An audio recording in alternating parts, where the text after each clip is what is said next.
마스크 자율화, 공고 자율화로 복고드리는 첫 예배입니다. 우리 옆 사람은 인사 좀 하겠습니다. 사랑하고 축복합니다. 할렐루야 찬양대가 이렇게 천사 같은 모습인지는 예전에 몰랐습니다. 복고하니까 확실히 다르군요. 여러분들은 자유롭게 이렇게 좀 감기 기운이 있는 분들은 꼭 쓰시고 또 이렇게 자신을 보호한다든가 이런 분들도 꼭 쓰십시오. 그러나 습관이 되어 있다 그러면 좀 벗으셔도 됩니다. 얼굴 좀 보게요. 여러분, 사람들이 자신에게 주어진 것들이요, 자신에게 살면서 많은 것들이 주어지잖아요. 그러면 그것을 자신의 삶의 종착역으로 삼으려고 하는 이런 경향들이 강합니다. 무슨 말이냐? 뭔가 나에게 주어지면 이것을 내 삶에 쌓고 모으고 이런 삶에 급급해서 살아가요. 그러다 보면 어떤 삶이 벌어지나요? 굉장히 인색하죠. 이게 다른 사람에게 흘러가는 것에는 굉장히 인색합니다. 그래서 성경의 원리는 우리에게 뭔가가 오면 이게 종착역이 아니라 간이역으로 살라고 그래요, 주님은. 성경 원리는 간이역입니다. 인간의 본성은요, 종착역으로 삼아버려요. 내게 뭔가 주어지면 그게 끝이에요. 아니요, 주님은 그걸 흘려가는 축복의 통로가 되는 간이역으로 살라고 그러죠. 그럴 때 진짜 복을 알아요. 삶의 맛을 알아요. 여러분, 이것을 잘 실천했던 한 가문이 있습니다. 우리가 많이 들었던 유명한 가문이에요.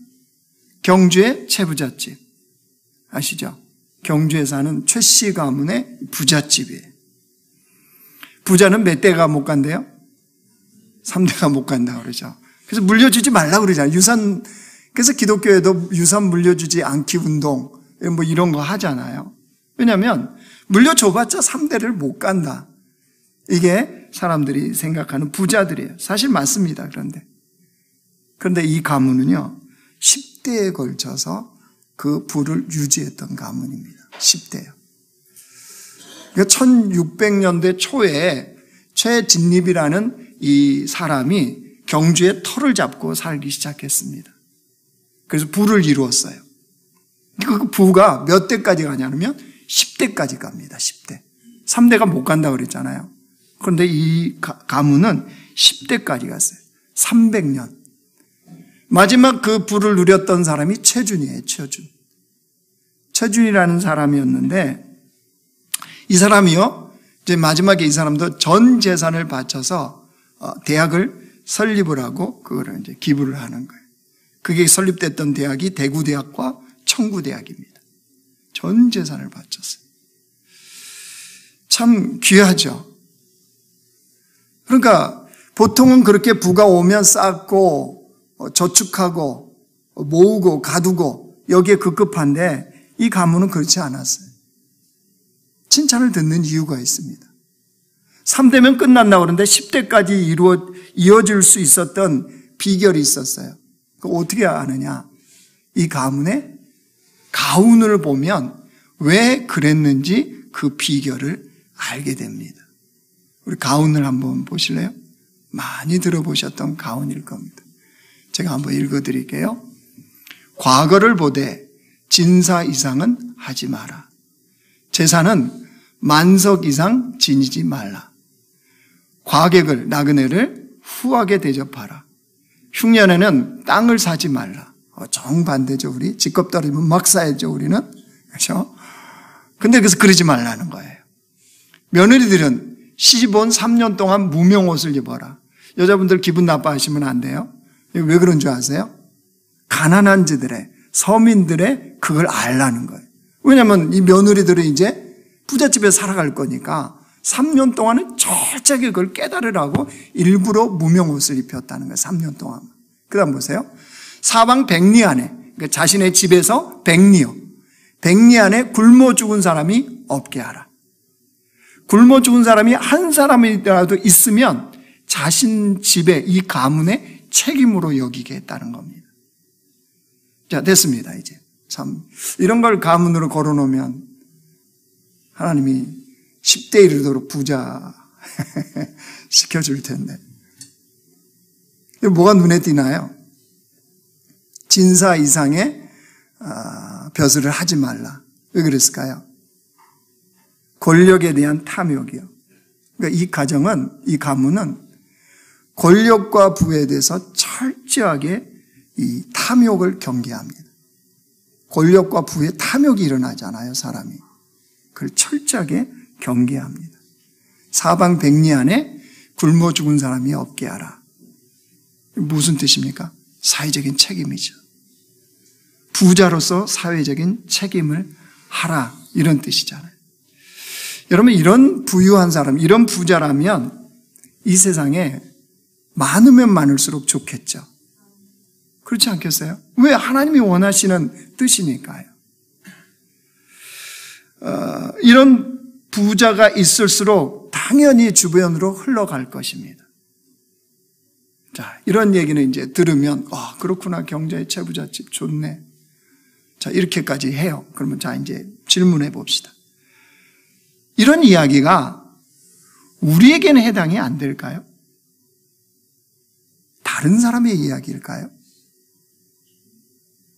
그러니까 어떤 부자가 그렇게 살았다 그러면 우리는, 그 사람은 부자니까, 그 사람은 권력을 가졌으니까, 그 사람은 뭐가 있으니까 이렇게 우리는 이제 여겨버리죠. 그런데 여러분 보십시오. 예수 믿는 우리에게는 하늘로부터 주님께서 부어주시는 놀라운 은혜들이 있잖아요. 그 무엇과 비교할 수 없는 은혜가 우리에겐 부어졌지 않습니까? 돈으로 바꾸겠습니까? 생명으로 바꾸겠습니까? 어떤 권력으로 바꾸겠습니까? 아니죠. 그러지 않을 충분한 은혜가 우리에게 주어졌는데, 자, 이 은혜가 우리는 다른 사람에게 넘치고 있습니까? 축복의 통로가 되냐 말이에요. 경주 채부잣집처럼 은혜를 덧입은 자답게, 은혜를 입은 자답게, 구원을 받은 자답게 그 영적인 책임감을 갖고 있냐는 거예요. 교회가, 이 시대의 교회가 그게 없어요. 이 시대의 그리스도인들이 그게 없어요. 그러니까 오늘날의 이런 모습이 우리에게 드러나는 거죠. 자, 오늘 본문을 통해서 우리가 어떻게 그게 가능한지, 무엇을 우리가 알아야 되는지 오늘 보려고 그래요. 자, 오늘 본문을 딱 시작하면요, 다소 당황스럽습니다. 왜일까요? 지난주에 설교가 뭐였어요? 넉넉히 이긴다고 그랬잖아요. 시퍼렇게 살아계신 하나님 때문에, 그죠? 전지전능하신 하나님 때문에, 여전히 독생자 아들을 바꾸기까지 나를 사랑하시는 그 주님 때문에 우리는 넉넉히 이긴다고 그랬어요. 환난이나 공고나 핍박이나 적신이나 칼이나 기근이나 현재이나 장래이나 천사인이나 그 어떤 것도 하나님의 사랑에서 우리를 끊을 수 없기 때문에 우리는 넉넉히 이긴다. 소망의 창가가 지난주에 이렇게 끝났어요. 그렇죠? 이기고 돌아오셨죠? 왜 이러세요, 정말로? 그랬는데 오늘 딱 시작이 여러분 보실래요? 좀 당황스러워요. 1절 말씀 보세요. 내가 그리스도 안에서 참말을 하고 거짓말을 아니하노라. 나에게 큰 근심이 있는 것과 마음에 그치지 않는 고통이 있는 것을 내 양심이 성령 안에서 나와 더불어 증언하노니. 넉넉히 이긴다고 그랬던 그 바울이 갑자기 뭐래요? 큰 근심, 그치지 않는 고통이 있대요. 여러분, 뭐 때문일까요? 뭐 때문에 이 바울은 지금 큰 근심과 고통이 있다고 그럴까요? 사실 그리스도인에게는 이게 있어야 돼요. 큰 근심 싫죠? 그치지 않는 고통 싫지 않습니까? 근데 바울처럼 하나님 안에서 이 큰 근심과 그치지 않는 고통이 있어야 됩니다. 그래야 원하는 바가 생겨요. 도대체 뭐 때문에 그러냐는 거예요. 바울은 이게 누구 때문에 그러냐 그러면요, 자신의 동족 때문에 그렇습니다. 유대인들 때문에. 유대인들 때문에 큰 근심과 고통이 있다라고 지금 말하고 있어요. 왜냐하면 하나님께서 유대인들에게 행하는 것이 무엇이었는지를 바울은 잘 알고 있기 때문이에요.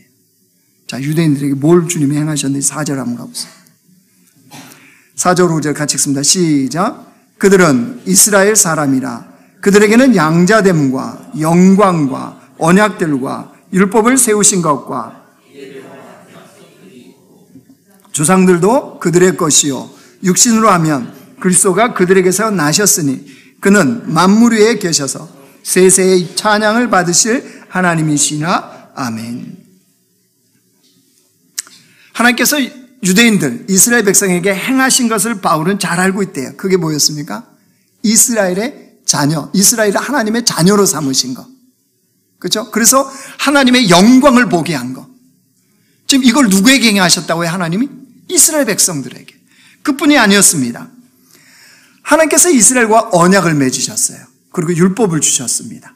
또한 그 예배 법을 주셨어요. 예배를 드릴 수 있도록. 그걸로 그친 게 아니었습니다. 메시아이신 예수님이 족보로, 육신으로는 어디로요? 이스라엘에게서 나게 하셨다는 거예요. 자, 이스라엘 백성들 입장에서 어떻습니까? 하나님의 어마어마한 은혜를 베풀어 준 거죠. 그렇죠? 그런데 지금 왜 그러면 바울이 갑자기 큰 근심과 그치지 않는 고통을 자기가 당하고 있다는 거예요? 이 이스라엘 백성이, 유대인이 예수님의 십자가의 복음을 거절하고 있거든요. 그렇게 엄청난 은혜를 받았는데도 여전히 지금 율법을 지켜야 구원받는다. 이방인에게는 구원이 없고 유대인에게만 구원이 있다. 이 생각 속에 지금 갇혀 있는 겁니다. 그래서 바울이 말하는 예수 그리스도의 십자가의 복음만이 구원이다. 그것을 믿으면 구원받는다는 것을 이들은 받아들이지 않았습니다. 싫어했어요. 그래서 그를 전하는 바울을 회방하고 핍박하고 죽이기로 아주 혈안이 돼 있었습니다. 바울이 직접 그걸 당하지 않아요. 어디에서요? 루스드라에서. 루스드라에서 바울이 복음을 전하니까요, 유대인들이 바울을 돌로 쳐 죽입니다. 사도행전 14장 보여주실래요? 우리 같이 읽습니다. 시작. 유대인들이 안디옥과 이고니에서 와서 무리를 충동하니 그들이 돌로 바울을 쳐서 죽은 줄로 알고 시외로 끌어내치니라. 여러분, 이 정도 당한다 그러면 어떻겠습니까? 좀 이 자신의 아무리 동족이라고 그래도 희망을 포기하고 싶지 않을까요? 아니, 하나님께 심판해달라고 간청해야 될 것 같지 않습니까? 그게 인간의 본성이니까요. 근데 바울은 전혀 다른 반응을 해요. 3절 한번 보실래요? 자신 동족을 향해서 어떤 반응인지 한번 보실래요? 3절 같이 읽습니다. 시작. 나의 형제 곧 골육의 친척을 위하여 내 자신이 저주를 받아 그리스도에게서 끊어질지라도 원하는 바로라. 아니, 도대체 바울의 이런 열정과 이 사랑은 어디서 나오냐는 거예요. 그렇게 자신을 핍박하고 회방하고 돌로 쳐 죽이기까지 했던 이 동족을 향해서, 이 유대인들을 향해서 어떻게 이런 말이 나오냐는 거죠. 무엇이 이것을 가능하게 했을까요? 바울이기 때문일까요? 사실 바울도 과거에 예수 믿는 사람들을 핍박하고 회방하고 그들을 잡아들이는 이 일들을 했잖아요. 얼마나 열심히 대단한지. 그 다메섹으로 가는 특검, 요즘으로 얘기하면 특검이에요. 특검. 특검에 자원해서 그가 갈 정도 아니었습니까? 바울이 그때요. 예수 믿는 사람들 잡아들이기 위해서 다메섹에 자원하는 특검이었는데 여러분, 바울 혼자 간 게 아니에요. 그 일에는 무리가 있었어요. 이 특검 검사가 있으면 그 밑에 또 뭐 검사들이 있잖아요. 또 뭐 경찰들도 같이 이렇게 해서 팀을 이루지 않습니까? 바울도 마찬가지였어요. 그런데 그 특검의 일행 중에 유일하게 주님의 은혜를 덧입은 사람은, 하나님께서 은혜를 부어준 사람은 바울 한 사람이었어요. 한번 보실래요? 사도행전 9장 7절. 같이 읽습니다. 시작. 같이 가던 사람들은 소리만 듣고 아무도 보지 못하여 말을 못하고 서 있더라. 방송에 모니터 조금만 줄여주실래요? 제 모니터. 소리를 칠 수가 없어요. 너무 커가지고.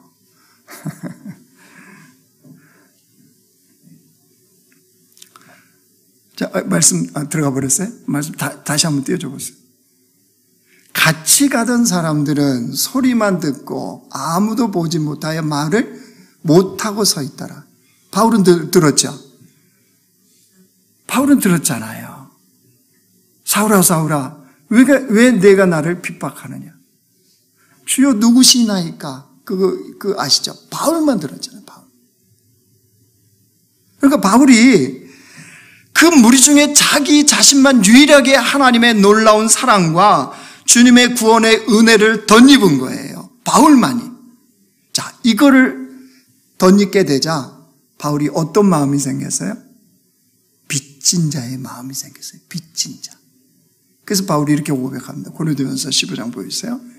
자, 읽을게요. 그러나 내가 나된 것은 하나님의 은혜로 된 것이니 내게 주신 그의 은혜가 헛되지 아니하여 내가 모든 사도보다 더 많이 수고하였으나 내가 한 것이 아니요 오직 나와 함께 하신 하나님의 은혜로다.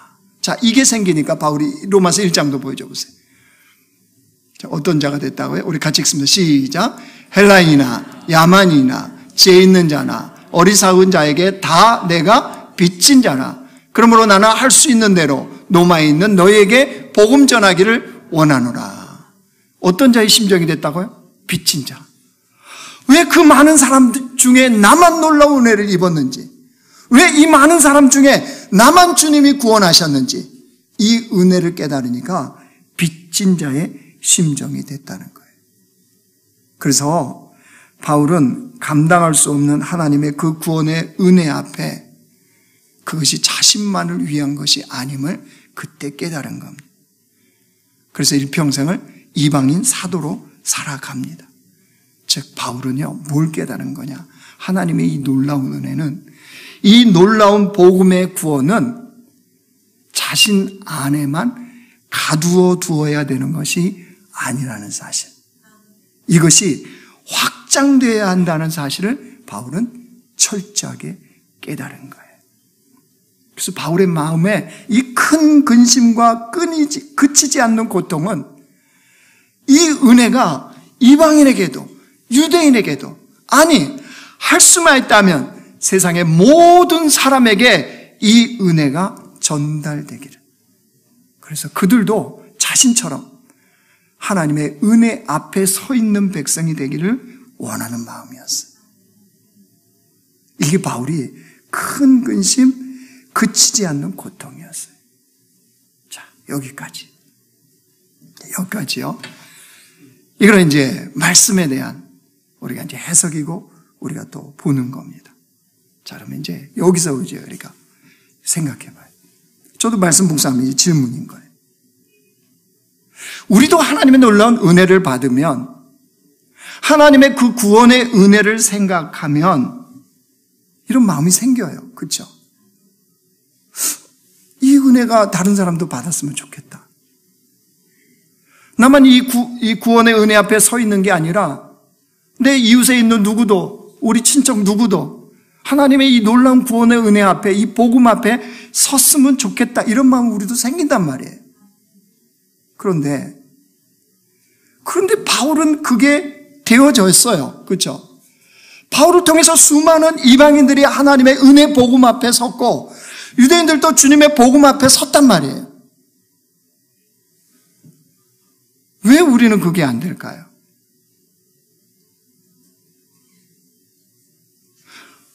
사도 바울도 예수님의 십자가의 복음으로 구원을 받았고, 우리 역시 예수님의 십자가의 그 복음으로 구원을 받았잖아요.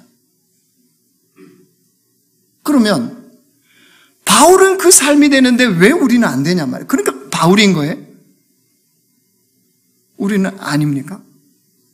동일한 예수님의 십자가의 그 보혈로 구원받은 백성들이잖아요.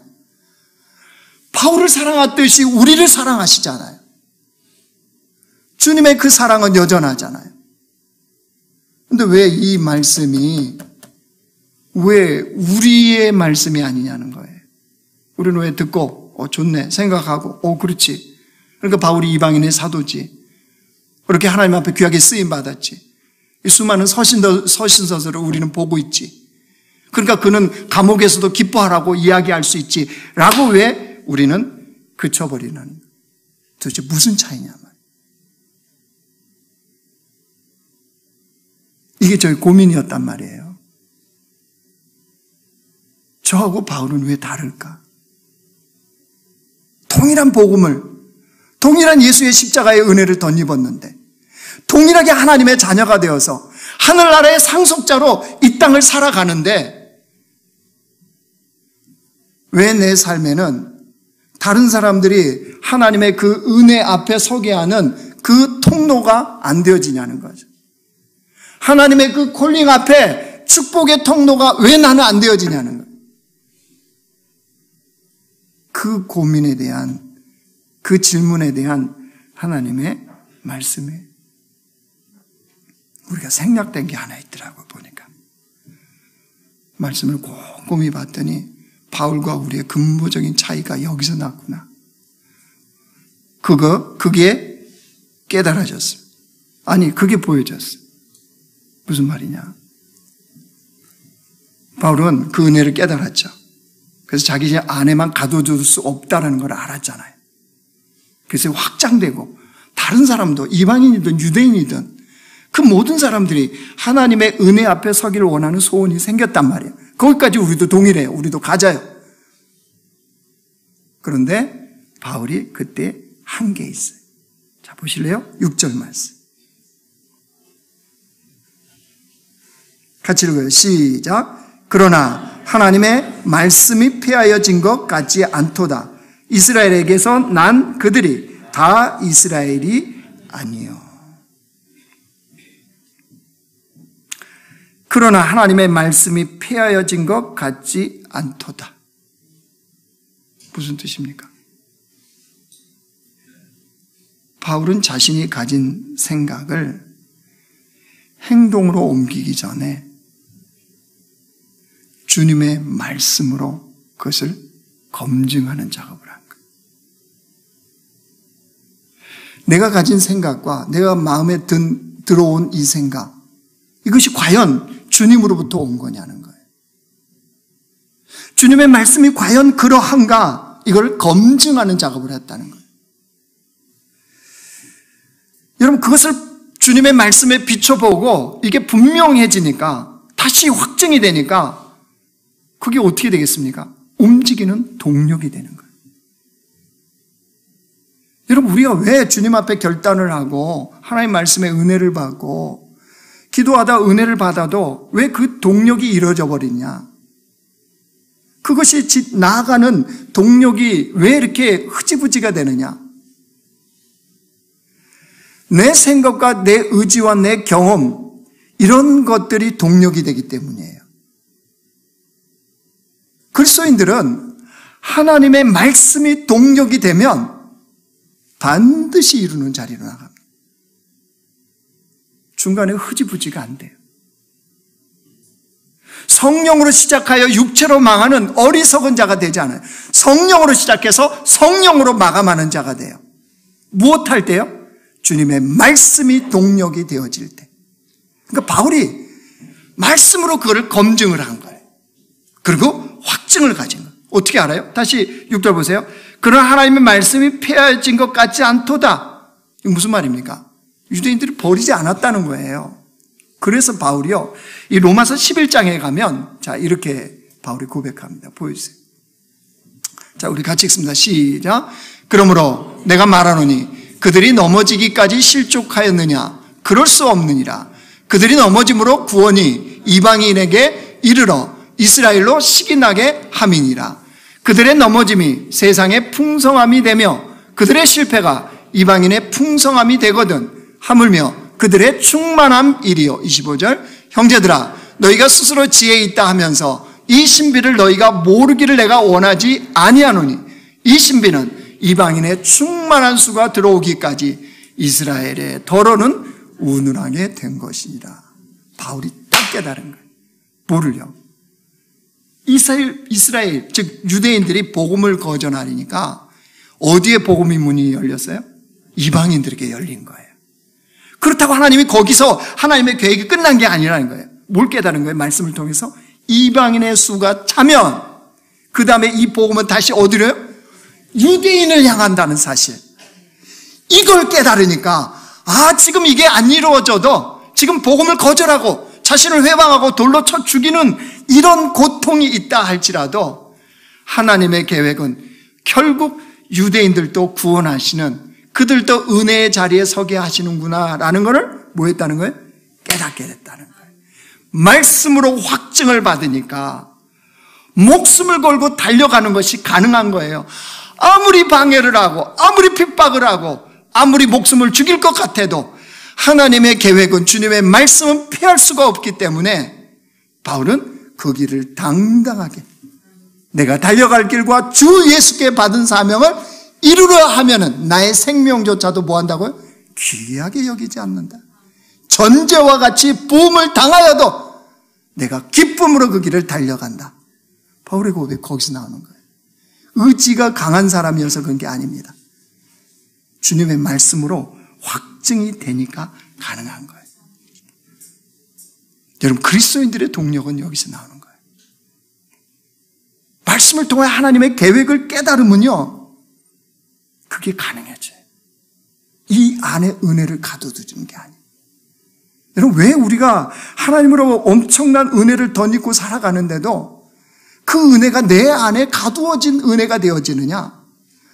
하나님으로부터 온 그 말씀, 하나님께서 주어주신 그 말씀으로 나의 이 은혜를 검증하지 않으니까 그래요. 주의 말씀으로 확증되어지면 멈출 수가 없어요. 실패할 수가 없어요. 그러니까 여러분 우리가 주님의 부르심 앞에 그 위대한 부르심 앞에 축복의 통로로 살고자 한다면요 하나님의 이 말씀을 통해서 우리 자신을 검증하셔야 돼요. 나의 생각, 나의 품은 뜻, 나의 의지 이걸 검증하셔야 돼요. 그러면 그 말씀이 동력이 되어서요 하나님의 계획을 알게 되어져요. 그러니까 말씀에 치열한 이 싸움들을 좀 하셔야 돼요. 그냥 목사가 전해준 이 말씀을 듣고 나서 단가봐. 큰일 납니다. 저도 전하는 이 말씀 속에서 틀린 것이 있어요? 있어요? 틀린 것이 있어요? 있어요. 저도 제 설교 옛날 거 보면 어머 그렇게 얘기했단 말이야. 이럴 때가 있다니까요. 모르셨어요? 그러니까 과연 그러한가? 라고 집에 가셔서 여러분 말씀을 놓고 여러분들이 깊이 있게 묵상을 해보셔야 돼요. 그리고 아닌 건 아닌 거예요, 여러분. 목사가 아니라 목사 할아버지가 전해도요. 아닌 건 아닌 거예요. 이러셔야 돼요. 그래야지 목사가 얘기하면 다 저희 집에 강아지가 새끼 낳았답니다. 아멘 하시면 왜 그걸 와 아멘 하죠? 왜? 어떡하시려고요? 분양해 드릴까요? 여러분 우리가 생각해야 될 게 있어요. 인간이 죄로 타락한 다음부터는요 생각하는 거나 행동하는 것이 지극히 이기적이에요. 그리고 자기중심적이에요. 그러니까 우리는 매 순간 날마다 하나의 말씀을 통해서 우리를 검증하는 작업을 하셔야 돼요.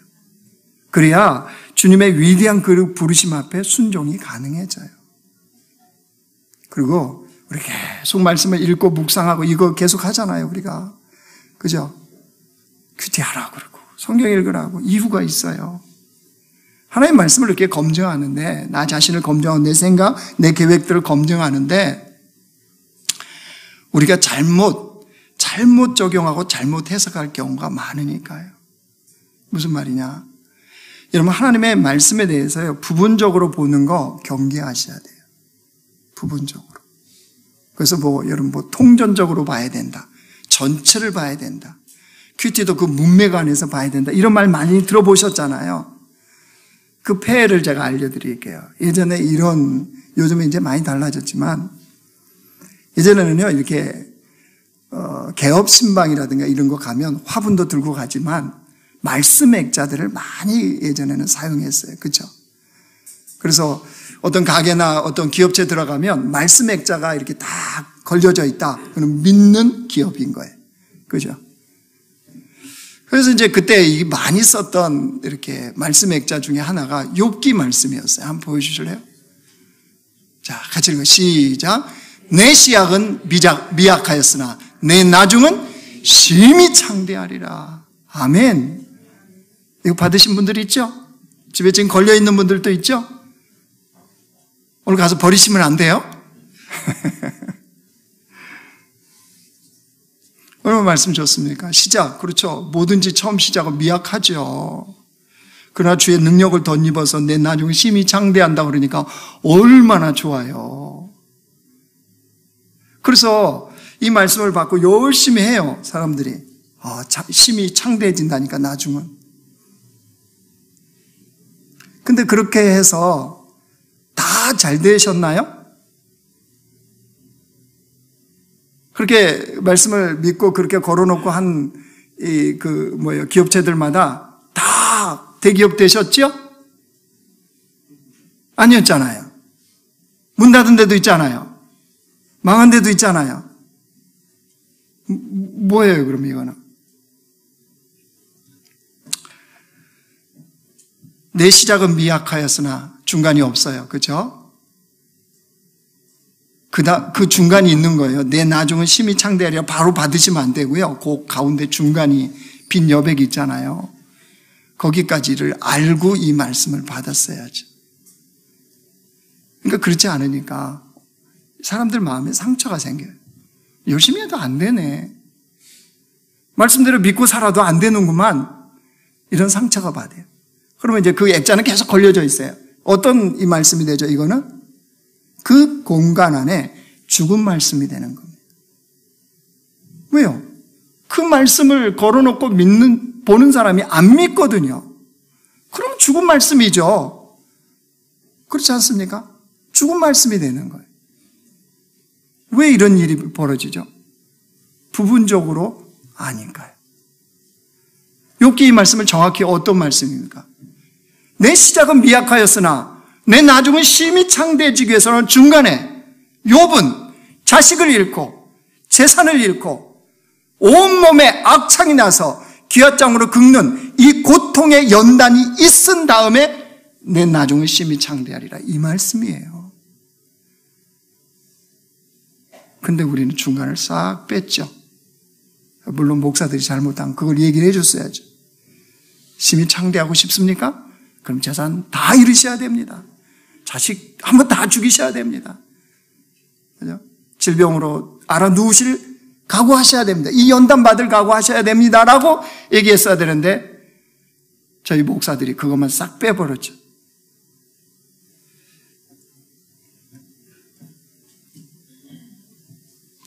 여러분, 은혜를 입은 그리스도인들은 하나님 말씀이 체질화돼야 돼요.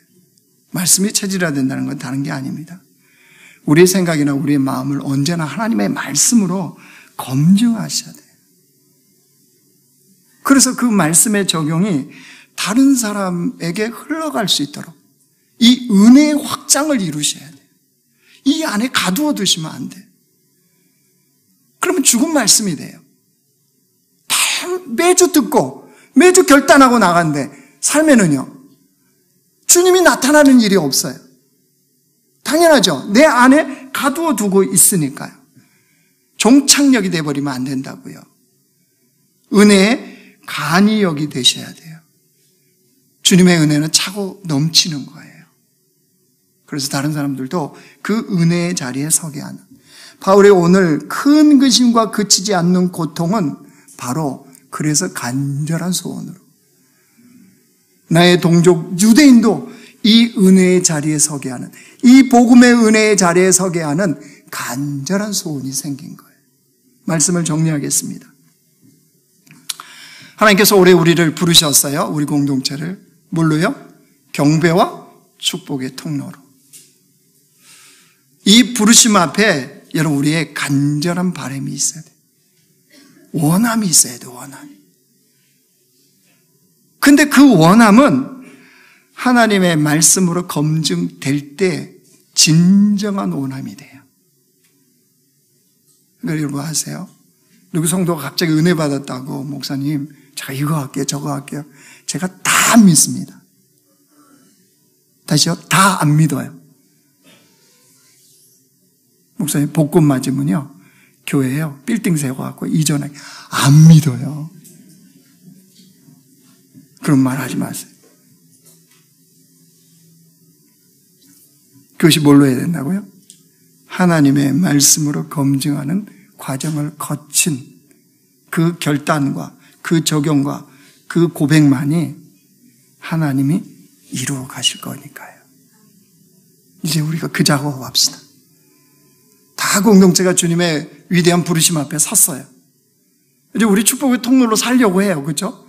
정말 주님으로부터 그 복을 받았으니까 우리가 이웃에게 아무런 조건 없이 축복의 통로가 되겠다는 거예요. 근데 그걸 하기 위해서는 오늘 바울처럼 하나님의 말씀으로 우리가 검증해야 돼. 이 생각, 이 계획, 이 뜻 하나님의 말씀에 합당한가? 주님으로부터 온 거 맞는가? 왜 그걸 해야 되죠? 우리를 움직이게 하는 동력은 주님의 말씀이 되어야 되니까요. 그러기 위해서 검증하는. 이제 저와 여러분들이 말씀으로 치열한 영적 씨름을 합시다. 말씀을 붙잡고 씨름하자고요. 과연 주로부터 온 것인지, 하나님의 뜻에 합당한 건지, 주님이 말씀하신 바인지. 그래서 그 말씀이 우리의 동력이 되어진다면 하나님의 위대한 부르심 앞에 우리는 기꺼이 순종하는 하나님의 백성이 되어질 줄 믿습니다.